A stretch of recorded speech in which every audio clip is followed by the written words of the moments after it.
In the Southern Hemisphere, a presidency in Brazil strikes a similar tone to that of Chung Park's Yushin era. The conflict amongst the ruling elite in 1930 facilitated the rise of this man, who took control from 1930 to 1945 through a military uprising known as the Revolution of 1930. The Estado Novo, Getulio Vargas' presidential legacy of economic and social reforms. The Estado Novo, translated as the new state, is defined by 4 significant factors of the implementation of economic policy. 1, the industrialization of agriculture. 2, the prioritization of industrialization of Brazil. 3, the development of natural resources through the use of national funds. And 4, creation of a selective criteria for the participation of foreign capital in the economy of Brazil. With this economic strategy in mind, Vargas set to move Brazil into its own industrial revolution. It was necessary for Vargas to envision and revolutionize Brazil's economy in order to increase the country's self-sufficiency by creating more industrial jobs and cultivating a stronger middle class. Even today, Brazil is known to be a country with an abundance of both human and natural resources. Brazil's economy is highly dependent on primary resources such as minerals, petroleum, and other natural resources. Following one of its points for reform, Vargas pushed the creation of nationally financed energy monopolies, Petrobras and Electrobras, 2 companies that are still vital parts of Brazil's modern state. Another important creation was the Volta Redonda in 1945, Brazil's very own steel production plant. The creation of its own steel mill and energy monopolies aided the modernization of the country tremendously. The companies worked closely with the government on their big construction plans, such as creating road infrastructures, dams, port facilities, and also changing military airways into domestic airstrips. Due to the immense size of the country, building adequate roads and investing in modes of transportation, such as travel, were all necessary to attain a greater level of economic amalgamation. As a result of these new additions to the Brazilian economy, Brazil became a prime example of the import substitution industrialization model. According to the statistics, towards the end of World War II, Brazil became incredibly self-sufficient, importing approximately 20% of industrial products and its domestic industry producing 80% of the country's needs. For the exchange of tremendous legislation, which revolutionized labor rights in Brazil, there was an absence of political freedom. Propaganda was an essential part of Vargas's autocracy, known as such as the Brazilian Institute of Geography and Statistics, an institution created by the Estado Novo, and that reviewed and published statistics which were pro-government materials. The stream of propaganda made it difficult for writers and artists to directly criticize their dictatorial regime. By 1938, there was a ban on all political organizations in order for Vargas to consolidate his political power. Many political dissidents were silenced by the fear of arbitrary arrest and torture. The lack of political freedom during Vargas's Estado Novo set a precedent for the extreme distrust the citizens felt towards future governments. The film 4 Days in September clearly demonstrates the importance of student riots and protests against the military junta.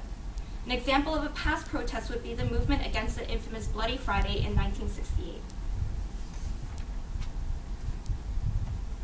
The extreme measures taken by the MR8, or the Revolutionary Movement of October the 8th, was a response to President Costa e Silva's approval of the Institutional Act No. 5, which temporarily closed Congress, suspended mandates and political rights of numerous politicians, imposed press censorship, and removed various Supreme Court justices.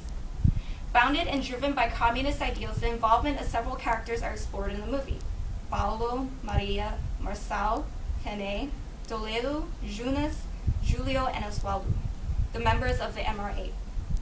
The MR8 differed from the ANL, also known as the National Liberation Alliance. The MR8 group itself sprouted from the PCB, or the Brazilian Communist Party, which embraced guerrilla tactics to differentiate themselves from other student protest groups. The MR8 focused primarily on mobilizing the nationalist and anti-imperialist front with all willing middle-class forces. This idea was illustrated by the involvement of students such as Paulo, who wanted to change the economic and social construct of Brazil by ousting the military junta and establishing a communist government. The MR8 group is also known more for its radicalism, shown in the movie. Shown in the movie was the bank heist and eventual abduction of Charles Burke Elbrick. The abduction of Ambassador Elbrick was considered a success. The MR8 was able to lift the media censorship in order to gain freedom for some of its comrades. This success, however, was short-lived. Many individuals were later arrested and tortured to procure information about them. The sudden disappearances of civilians were inexplicable.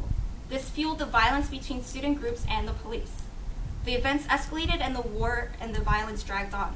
A new name was coined for the long-lasting struggle, the Dirty War.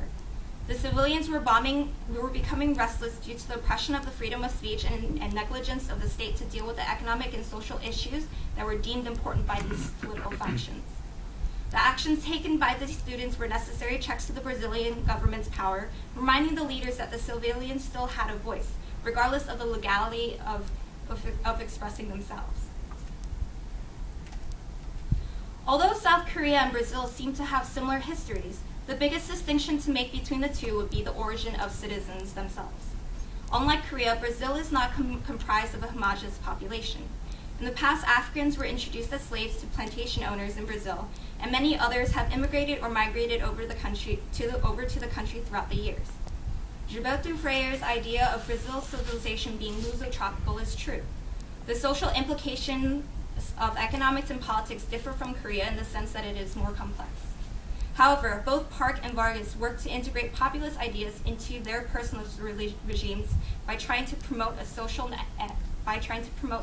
and economic equality for most. South Korea and Brazil have demonstrated that the will to industrialize had often surpassed divisions among regimes and opposing political parties. With the progression of economic strength through industrialization, President Park and Vargas were able to ease the socioeconomic mobility of their citizens by trying to expand the middle class and lowering the poverty levels. The relative economic stability they brought to their citizens offered new opportunities for the working class to pursue knowledge through education. This pursuit led to more of the citizens attending schools and exposed the masses to alternative ideas such as communism and democracy. Armed with new ideas, the citizens learned to scrutinize the reasons behind naive acceptances of an oppressive regime. The process of questioning is important for the basis of any new political thought to secure itself.